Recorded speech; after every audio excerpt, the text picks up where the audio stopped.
What is happening, everybody? It's Troy here. Welcome back to my channel, guys. Thank you so much for being here with me today. We are just going to be doing a little tour around my warm to hot grow space, a little update on what I have going on up here. We'll see some blooms.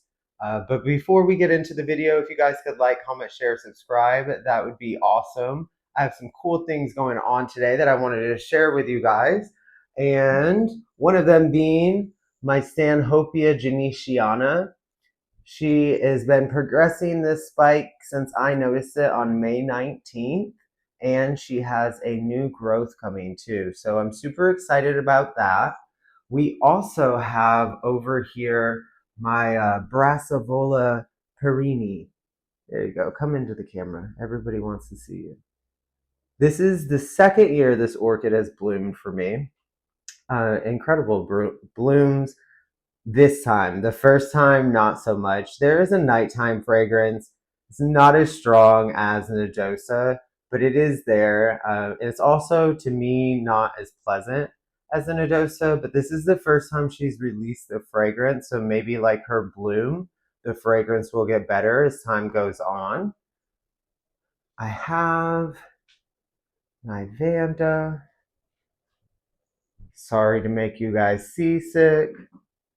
Let's see. Yes, it focused. I have a light on my camera, but for some reason it never seems to help. This is the Vanda Costylis Motes Quantum that I'm always raving about. It's always listed on their website. I highly encourage you guys to invite this into your home or your outdoor grow space. Very versatile orchid, very easy to grow, and it blooms and blooms and blooms. I say she's in bloom more than she's out of bloom. And she has a fragrance. She's fragrant too, so that's an added bonus. On the foul shelf, still the same happening over here, so I won't bore you too much.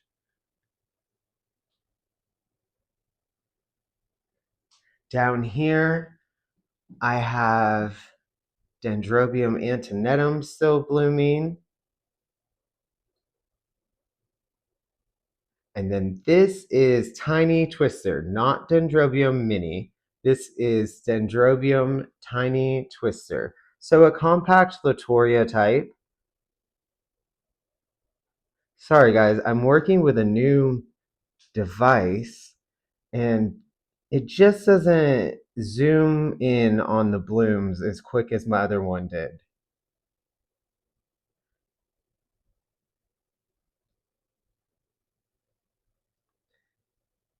And then down here, well, I guess I should say up here, this is the start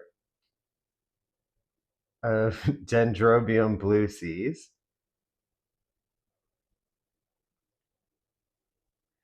And we can see I have another spike there. There's another one back there. I think there's 4 more coming.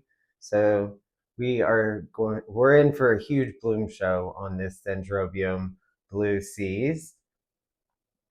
I also have my Epidendrum still in bloom. As the summer goes on, she will progress from the top. And then this year I am going to get double spikes. So double the blooms that I got last year. That'll be awesome to see. Look at the show that this Hawaiian Magic is putting on. This is a nice hybrid, Hawaiian hybrid from Quintal Farms.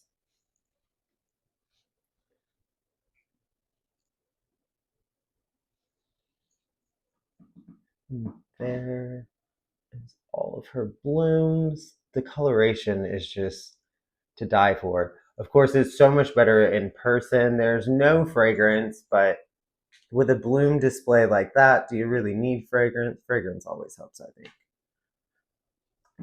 All right, over here we have the Brassidium shooting stars progressing her spike. I still have this Wildcat Oncidium in bloom. This is the variety Golden Red Stars. Now, she had already put out two spikes earlier this season, and then one of them had some buds coming. So as the spike died back, I just cut it, but I left some room, and the bottom buds ended up branching and forming two spikes. So I got to extend my blooms on this Oncidium. Nobody blooming on this shelf. I have some sheaths, I have some spikes. I don't have blooms for you yet. I do have blooms on this shelf. Well, a bloom.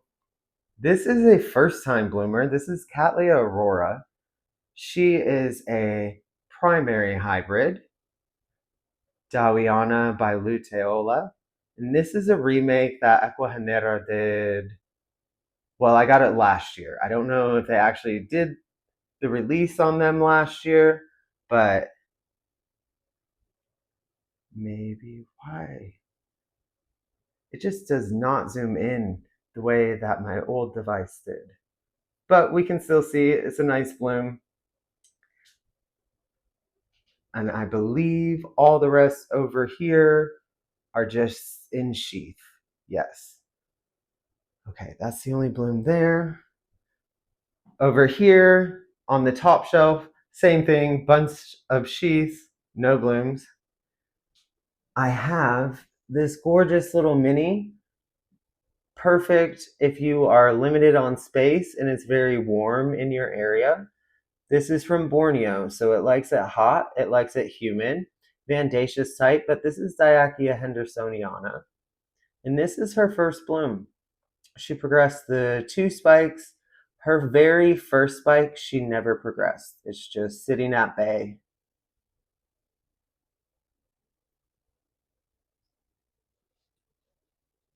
I'm gonna have more sheaths, but nothing blooming yet. This Sinying Naranja is still blooming, and I think when I was watering, today's watering day, so that's why I'm finding all of these spikes and sheaths and things. But I'm pretty sure there's one or two more sheaths coming, so we will be able to see this orchid hopefully continue to bloom. I had to put my bulbophyllum on a book because she was touching the ground. This is whenever it opens will be Doris Dukes. Yes, primary hybrid. So we'll talk more about her when she blooms. This is Dendrobium nubarona. I absolutely love this orchid. She's been in my collection for a while now.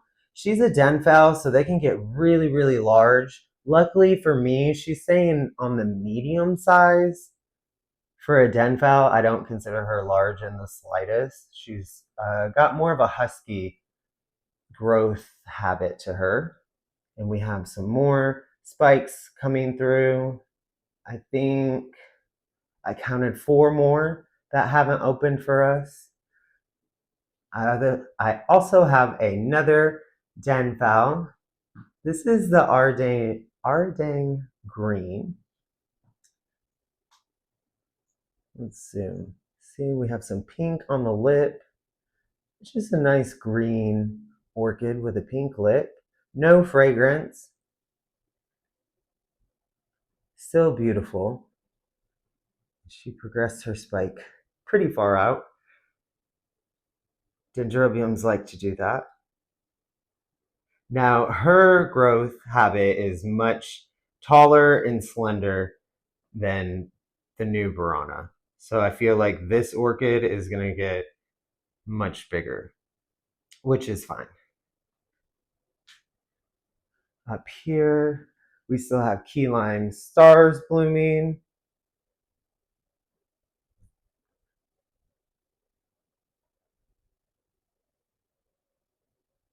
And right next door, I have this wonderful Chantilly lace twinkle.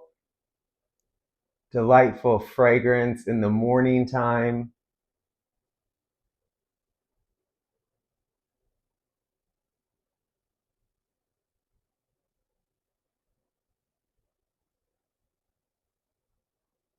We won't waste our time talking about the Mariposa because she still doesn't want to open her buds for me. Back here, I just have a bunch of sheaths right now. I think I'm gonna have a first time blooming dendrobium on this shelf. I can't remember who. I think it's one of the Denfels. I did see a spike coming. So hopefully that will mature and progress, and we will have blooms on some more blooms on these seedlings. When I first got into growing orchids, I bought a bunch of seedlings and not realizing they had just been deflasked. So it was going to be longer than the initial 2 to 3 years that most seedlings come with.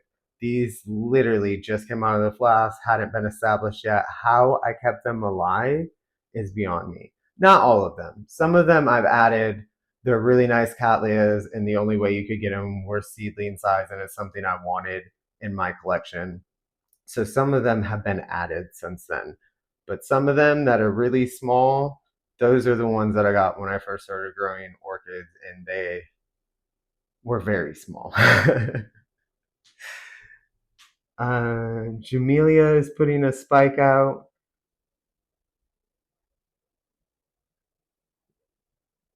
My Prostechia radiata or Encyclia radiata, whichever you prefer, is still spiking. Look at the condition of this plant. I did not think that she would be happy enough to bloom, but she's going to put a bloom show on, so I'm pretty excited about that. And then down here we still have Encyclia Rio Clarense. This was a bag baby, first time blooming. Got her from Lowe's, and she was kind of a rescue project. She wasn't in the greatest of condition, but very nice orchid, nice primary hybrid, has fragrance to it, very easy grower. So I just wanted to take you guys around with me real quick. This is all I have for now. I'm sure that there are some spikes and some other blooms that I missed along the way, and that's fine. At the end of the month, we'll do a little recap video, and we'll see maybe if some of these sheaths on these cattleyas have progressed into spikes or buds or blooms. That would be nice. But thank you guys for hanging out with me. Y'all enjoy the rest of your week.